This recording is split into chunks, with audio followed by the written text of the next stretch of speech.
నేటి పునీతులు పునీత ప్రిస్కా గారు. Angelus Domini nunciavit Mariae. నిన్ను చంపు అవకాశము కొరకు వేచియున్నాడు నా తండ్రి సౌలు. గురువారం, జనవరి 18, 2024. మొదటి పఠనం. సామ్యూల్ మొదటి గ్రంథము 18వ అధ్యాయం 6 నుండి 9 మరియు 19వ అధ్యాయం 1 నుండి 7 వచనాలు. ఒకమారు దావీదు ఫిలిస్తీయులను గెల్చి నగరముకు తిరిగి వచ్చుచుండెను. ఇశ్రాయేల పట్టణముల నుండి స్త్రీలు తంబురా మొదలైన వాద్యములతో వెడలి వచ్చి ఉత్సాహముతో పాడుచు, నాట్యమాడుచు సౌలునకు స్వాగతము పల్కిరి. వారు, సౌలు 1000 మందిని చంపెను, కాని దావీదు 10,000 మందిని చంపెను అని వాద్యములు మీటుచు వంతపాట పాడిరి. ఆ మాటలు సౌలునకు నచ్చలేదు. అతనికి కినుక పుట్టెను. తనలో తాను, వీరు దావీదు 10,000 మందిని చంపెనని పల్కి నేను 1000 మందిని మాత్రమే చంపితినని నుడివిరి. ఇక రాచరికం ఒకటి తప్ప అన్ని వైభవములు ఇతనికి అమరినట్లేగదా అనుకొనెను.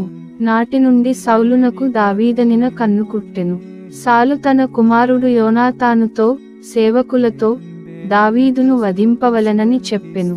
కాని యోనాతానునకు దావీదనిన ప్రాణము.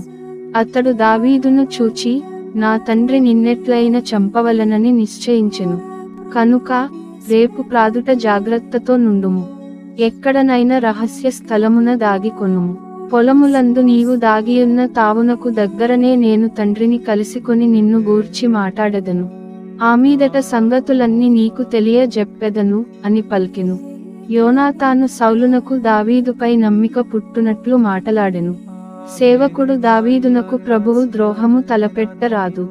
అతడు నీకు ఏ ద్రోహము చేయలేదు. దావీదు చేసిన పనులన్నీ మనకు మేలే చేసినవి గదా. అతడు ఫిలిస్తీయునితో పోరాడి గెలిచినప్పుడు వెంట్రుకవాసిలో చావు తప్పించుకొనెను. నాడు దావీదు మూలముగా ప్రభువు ఇశ్రాయేలీయులందరను రక్షించెను. ఈ ఛేదమును నీవు కన్నులార చూచితివి.